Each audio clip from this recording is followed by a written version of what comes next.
You are listening to Creating Active Lives with me, Sarah Blytho, and my regular weekly guests, and we are all here to share the research, the science, and the strategies, as well as some of the fun, to help you to create a more active life.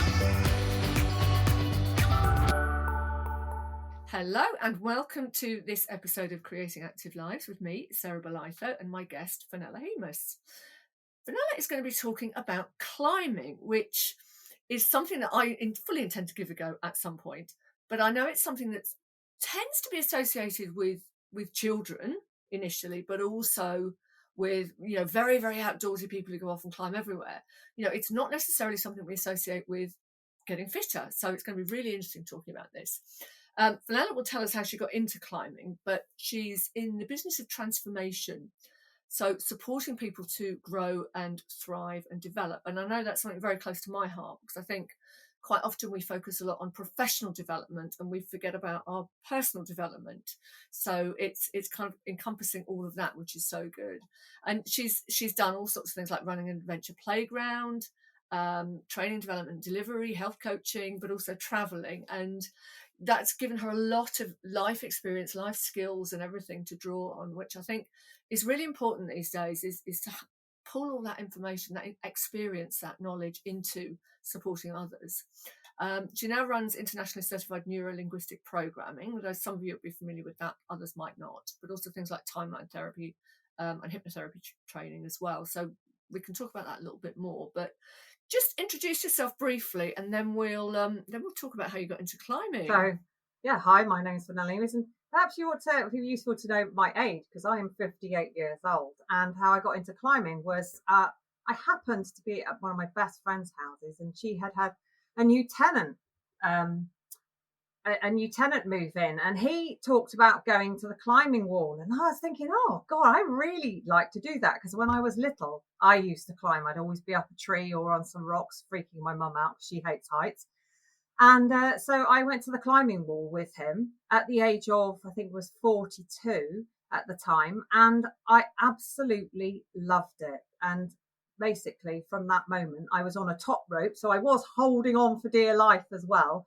But the adrenaline and the great feeling afterwards I had in my body, I just thought, right, okay, I'm gonna keep going. And so after that, what happened was I signed up for a course.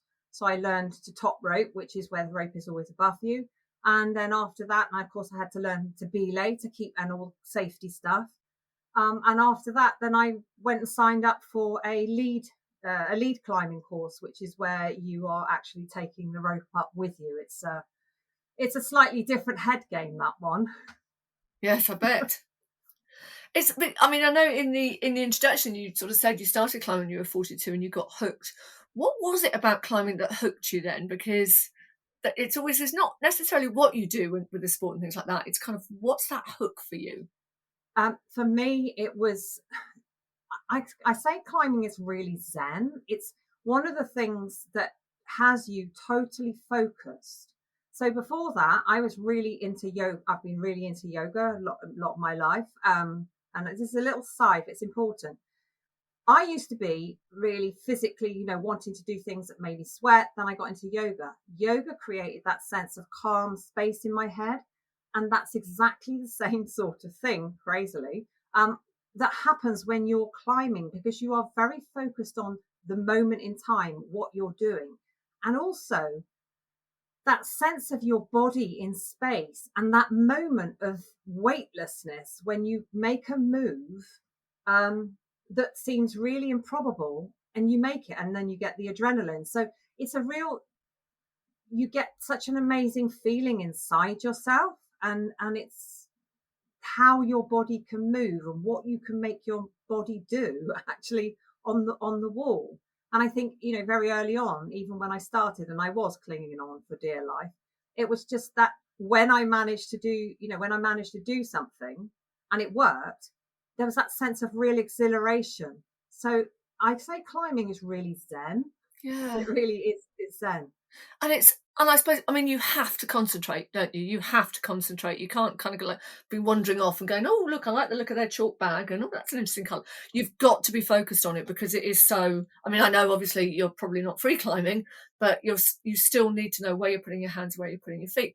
And as somebody who I'm very very interested in how we need to get back more in touch with nature, and of course climbing, whether it's outside, inside, or whatever, you are literally in touch, aren't you? Because you're not just it's not just feet, but it's hands, it's your whole body. It's getting close to rock, and even if it's artificial rock, it still counts.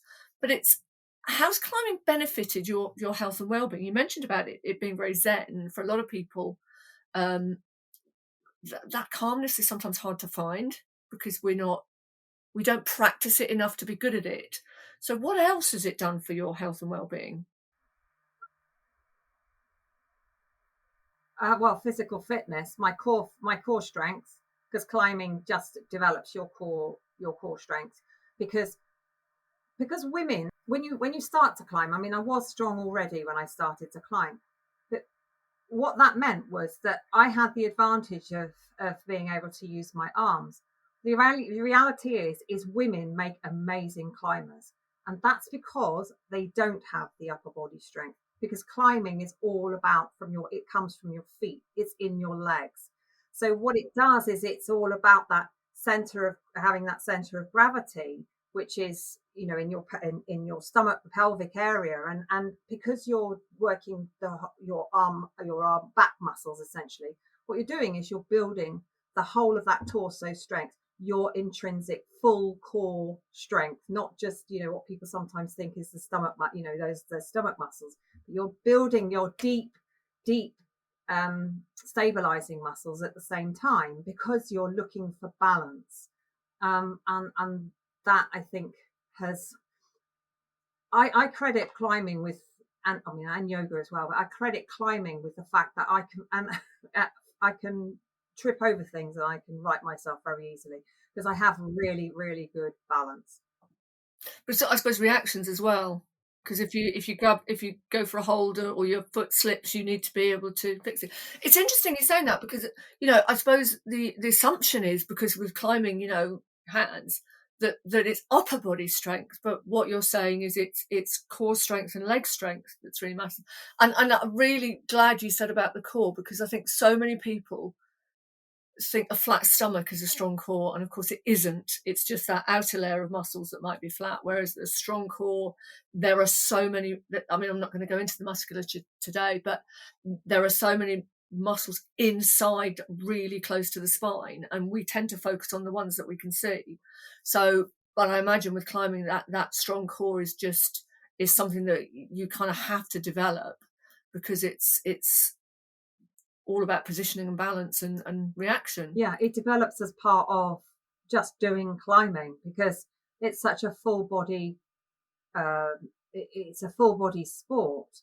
And it's not an intensive it's intensive in terms of connecting the mind to the body, and it requires thought. What you do is after you've been climbing, you have that it's a real sense of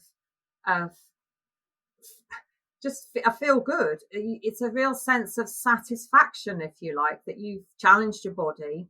And I think what I'm looking for at my age, really, as well, is that sense of surety in my body. That sense of confidence within my body. I know my body is going to take me wherever I want it to take me because it takes me up. It takes me up rocks, which I suppose is quite an unusual a place to go.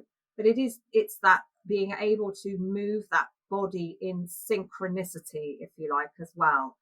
It, I call it for good climbers, it's like watching ballet on the rock.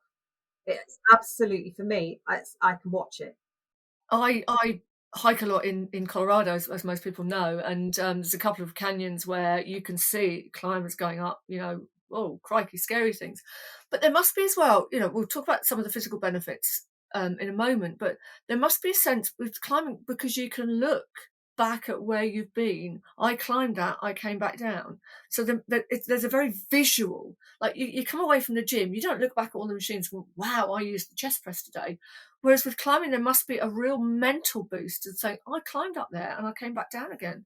So that must be a big part of it as well. Well, also, we when we're climbing outside, we are out in the countryside, and I always think of the place I used to climb I'd go every week, more than once a week, a place called Cheddar. Now, on a quiet day when the cars and everything's not going up the road, all you hear is you're up on the high up on the rock, and you hear birds singing, and that's all that's in your head, and you then hear the clinking of people's gear, and and I am talking sport climbing here. I have done trad climbing, but because I started later, I didn't spend as much time doing that. I know how to do it. I've been away doing it, but when you're outside, it's that sense of being close. You are close to nature. The other crazy thing is, I think nothing nicer than you're climbing. You get a bit dirty. You're sitting on the ground in amongst the plants. It's kind of really, for me, it's really visceral. I'm really connected, as you said before. It's like, yeah, I'm literally physically connected to the rock. I'm also connected to nature while I'm out there, even though I might be facing a piece of rock most of the time when I'm climbing up it. I've got often a good view to look around, and just that peaceful being out there, and yeah, sense of being. Oh, it's a sense of contentment, really. It really is. Coming back after a day's climbing, you just got a really great sense of contentment. And it's that physical connection, isn't it? Like you say, it's like a visceral connection almost with nature. Because if you think about it, as kids, we climbed trees. Well, my day we did. We were always up and down trees, but we didn't just climb a tree and come back down again. You climbed a tree and you stayed up there for a while. You stayed up in the branches, doing things and hanging on and trying different things. It was that real solid connection with nature, and I think, like you say, getting dirty, getting hot, getting sweaty is part of it, because it really brings us back to kind of the collection of atoms, if you like, that we are, and out there. But with climbing, you've also got that kind of mental element of, where am I going to put my hand? Where am I going to put my feet? What's my next move? Which, it's not, you don't, I'm guessing, you don't just sit there for a while and go, right, where am I going to put my hands? You've got to make split second decisions. Yes, and it's about finding the easiest way to make a move, and that the least effort that you can make, and that's all part of the learning process. Um, and then you start wiring in those moves. You just they get what we call the engrams. You learn the types of moves, and you can look at a piece of rock and you go, okay, well, I need to put my hand. I put my hand there. My foot's got to go into this place, and you learn to become much more over time adept. And so you're developing that skill as well, which is, I can't explain. I can't explain how it is to be able to develop that skill of moving your body, and knowing where that this one will go, this one that probably won't go. Well, if I put my hand there, then where else am I going to have to actually move my body? And sometimes, and I'm sitting here moving myself into the position. It's like, you literally have to go underneath something to make it work. And then you get up, and it's like a little bit of a dance. And when you make that move and it works, you go, oh, that was amazing. And so, yes, you're continuously. It is. We've talked about strength. It is good. Let's be honest. It is good for your strength, your muscles, and things like that. And we talked a little bit about coordination and reaction and balance and core strength as well. And I imagine all of those just get better and better and better because you are climbing regularly. Cardiovascular wise, I mean, there must be elements of it that are good for the heart and lungs, where you are breathing a little bit faster, and not just from adrenaline, but from just, there may be times where it is cardiovascular rather than just being all about the strength. Well, yes, I suppose what you're doing is, if you've got to move quickly, then you are, if you're on a longer route, then you're using stamina. So you may get to the top and you are out of breath. It's not like for example, if I'm doing bouldering and it's a short and it's a bit more powerful, I'll come down and I'll be out of breath, because at some point I will probably have been holding my breath, because I'm holding my body in tension. So it's not cardiovascular in the same way as running or cycling is. Yet it will raise your heart rate. I mean, I can sometimes, you sit there and maybe it is a little bit of adrenaline as well, and you'll calm down and your heart is pounding. because you've exerted that effort to get up the rock. So yeah, it's beneficial in that way. You mentioned bouldering. I kind of think I know the answer, but from hiking a lot in the States and seeing people. But what's the difference then between climbing and bouldering? Because I'm hearing more about bouldering these days. So And bouldering is much more popular because it doesn't cost as much money. You don't need all the gear. So to go outside and boulder, all you need is a pair of shoes, a chalk bag, and a crash mat. So you don't need the ropes, you don't need the quick draws, you don't need any of that gubbins. And so it's in that way much easier. And also you're not climbing high. You basically put a crash mat underneath a boulder, massive boulder, as I'm about to go to Fontainebleau for 2 weeks. And then you essentially do a short, powerful problem. And it's all about moves, really, if you like. Again, it's about short number of moves to get up a boulder, and just finding a variety of ways to do that. And depending on, some can be really difficult, some can be much easier to get over a boulder, and there's loads of bouldering walls. So it's a very, very popular sport nowadays. And that's essentially the difference. It's like low walls, crash mats, powerful, more power, whereas climbing is more about stamina and being able to keep going. It's like slightly easier moves, it's longer routes, and then that's the difference. You're going up and then you're coming down. With a boulder, often you're going over the top. I mean, in the climbing walls, you go up and you come down. But on a real bouldering outside, is you get to the top and then you'll climb over the top and find your way down, an easier way down the back. Yeah, because I've seen people heading off to go bouldering, and of course they're carrying these crash mats. I mean, that's got to be cardiovascular, hasn't it? They're carrying these massive, great crash mats, quite a distance in some cases. I mean, and people will say, there's a really good boulder there, and it's like, oh, let's all wander off there. But it sounds like there's.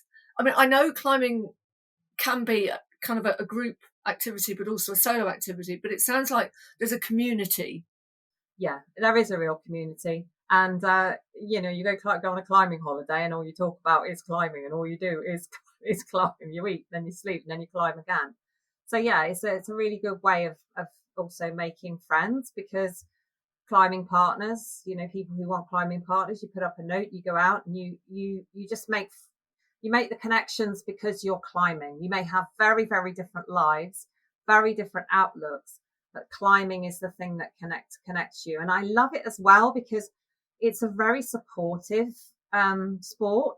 So you're always encouraging people. You might be making suggestions, but if someone's going up a route, you're doing a bouldering problem, you encourage each other to be able to give that extra push, so that somebody is going to keep going, get across that limit that they might have set in their mind, where they're slightly nervous or whatever. Oh, I'm not going to do that. It's like, go on, you're going to, you can do it. And that's what I also really, really love. It's really, really quite, it's not competitive, really. It's not at some levels, yes, it is competitive. It's not competitive as well. It's really supportive. Supportively competitive, I think is a good way of putting it, in that you even if you want to win, you still want everyone else to do well. Yeah. As well. You mentioned before we started talking, but you mentioned you had a friend who was kind of, nope, don't like the gym, not going to do any of that, and you got her involved. So what was that, just because she'd seen how much you were enjoying it, or? I think maybe over time, yes, she just got curious about it and thought, well, yes, hated, wouldn't go to the gym, couldn't think of anything more boring. And then, came with me to the bouldering wall. Doesn't like heights, need to say that. And also wouldn't trust her left arm, because she said, I think part of her arm would give way, and maybe that was a bit of a head thing as well. And so, over time, she just got really into it. We go every week now, and now she's into the gym as well, because we've got a gym at the climbing wall. But that's partly to be able to climb better. And I have to say, she's still got that slight nervousness about height, and if she didn't, she would be burning me off. Like, she's got amazing movement. She's been doing it for about 5 years on and off, because we had, those years where we couldn't go out and go to those sorts of places. And yeah, it's the one thing that she has just committed to do. We go, as I said, we go every week. I call her the cashmere climber, because she always wears a cashmere cardigan. Oh, how lovely. Yay, we love that.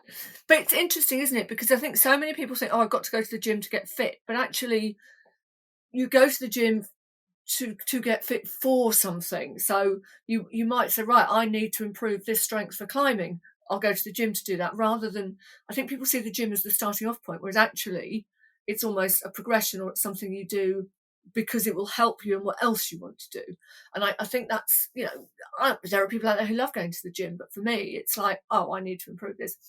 I think we talked about most areas, but bones, it's got to be good for your bones as well, because the gripping and movement and the pull on the muscles and everything's got to be good for bones, which is always something as women we need to think about, because we are more likely to develop bone issues through osteoporosis than men. But it must be really helpful for that. I imagine so, yes, because you're putting pressure on, as you're moving, you're putting pressure on your bones as you're climbing. So, and the connective tissue as well. So, yes, supportive for really, joints. really is supportive for joints, and it's not impact on as you fall.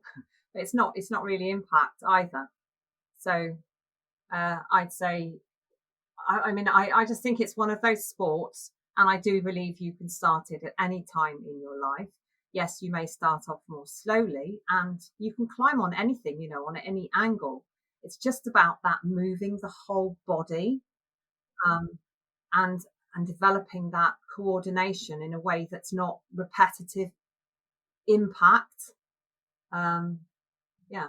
Yeah, it's interesting, because it's a whole body sport, and I think our bodies are designed to work as a unit rather than as upper body, lower, everything. So it's really good from that. So somebody listening in then who thinks, do you know what, I fancy giving it a go. Where would they start? I'd say go and find your local climbing wall or your local bouldering wall.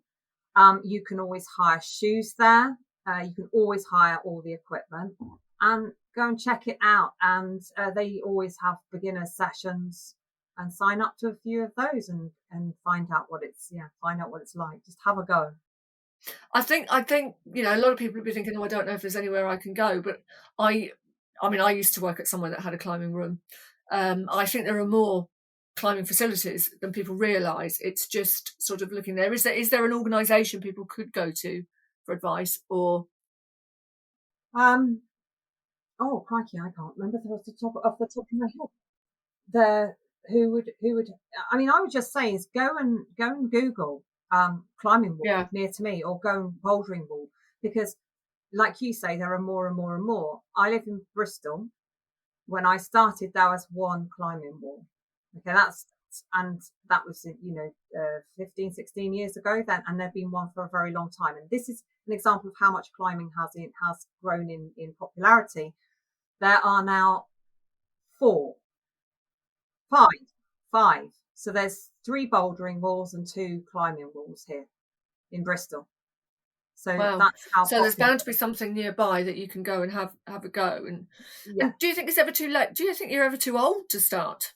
No. As long as you've got a reasonable amount of strength and movement ability. But there are people who are disabled who climb, people who climb with one arm, people who climb, can climb with one leg. Maybe they did climb before.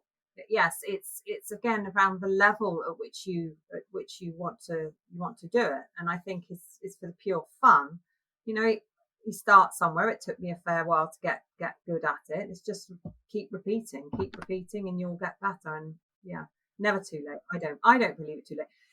I mean, one example, and this is different because these guys have been climbing forever. I go to a climbing wall every so often, and on a Tuesday, I think it is, there is probably, there's hardly anyone who's under the age of 55 there.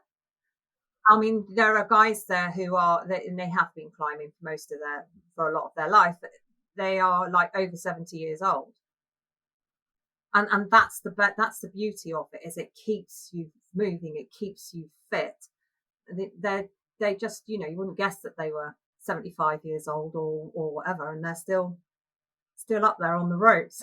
Yeah, it's like I always say though, when you find an activity that you love, that you get so much from, it's hard not to do it. You look forward to it. And I imagine there are probably circumstances whenever, if you can't get out and climb, you must kind of notice the impact and be itching to get back out there.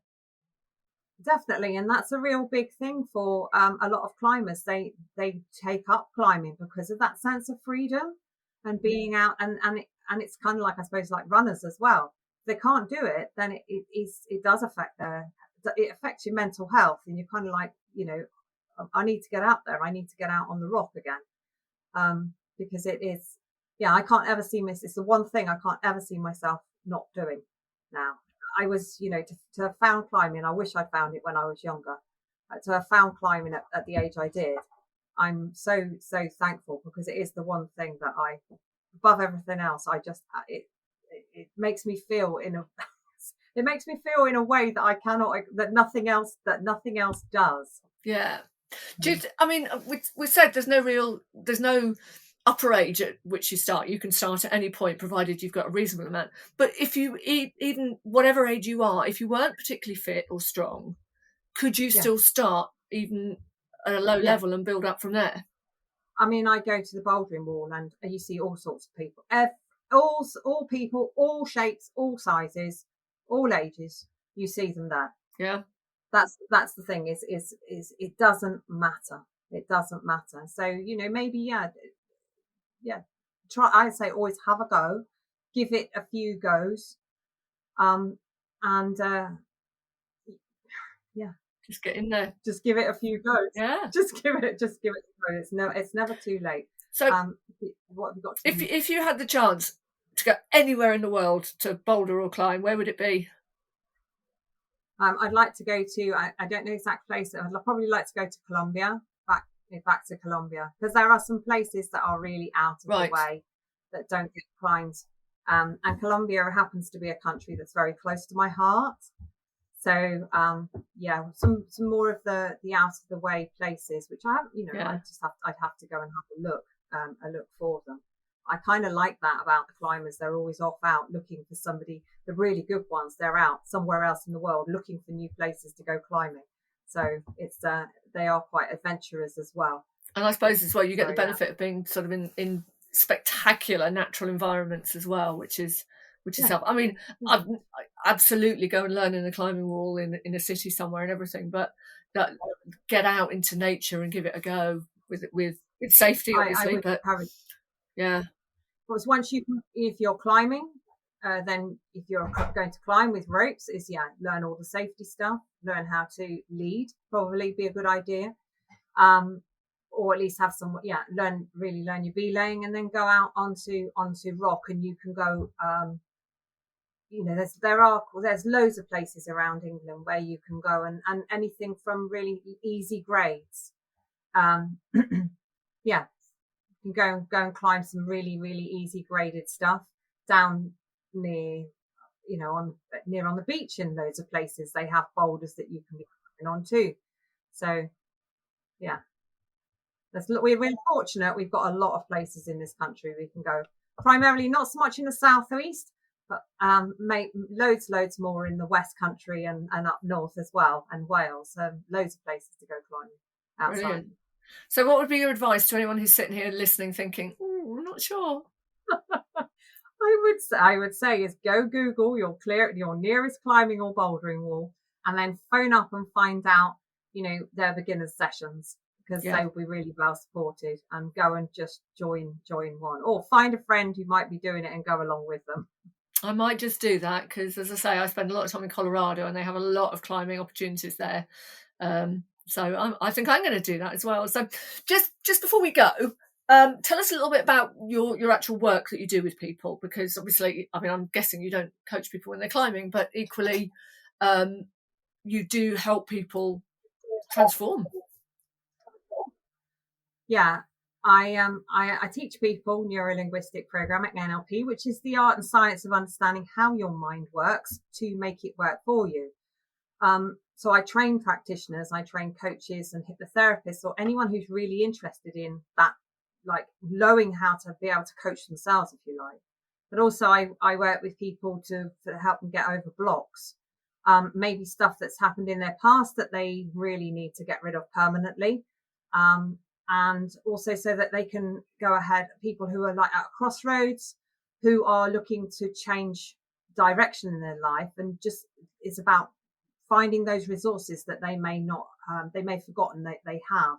And neuro-linguistic programming, NLP, is really very simple, practical ways. It's really powerful. It's really permanent and fast. And I love it because it is around, we don't need to talk about story or what happened to people. It's just about how are they doing what they do to get those results. It's just all about their strategies. And that's kind of like, it connects in with climbing in that way. It's like, what strategy do I have to use my head to climb the route? I need to have that mindset, if you like. So it is mindset, but it's also mind and body, which is why it really connects into, everything that I do, because I am a really physical being in my body person. So yes, that's because I was thinking that, climbing isn't about, oh my goodness, what happened 7 moves ago that I got here. It's about, okay, what's my next move? How do I get over this? And I think sometimes we spend a lot of time thinking about what happened then instead of what can I do now. And that sounds, the link with climbing is, I can see why climbing appeals to you so much, actually, because it's that literally the physical kind of translation, if you like, of what you do mentally. Yeah. It's the challenge is how do I move forward from here to get where I want to get. Yeah, simple. And that's NLP. And more of us need that. But we need to be a bit bolder about bolder. we do need to be a little bit bolder about it, don't we? Because you're never going to get anywhere in climbing or anywhere if you just sit there and think and look at what could I do next. It's like, no, what am I? What's my next move? And then the next one. And for me, I'm all about behaviour change. I'm all about, achieving more that you want in life and things like that.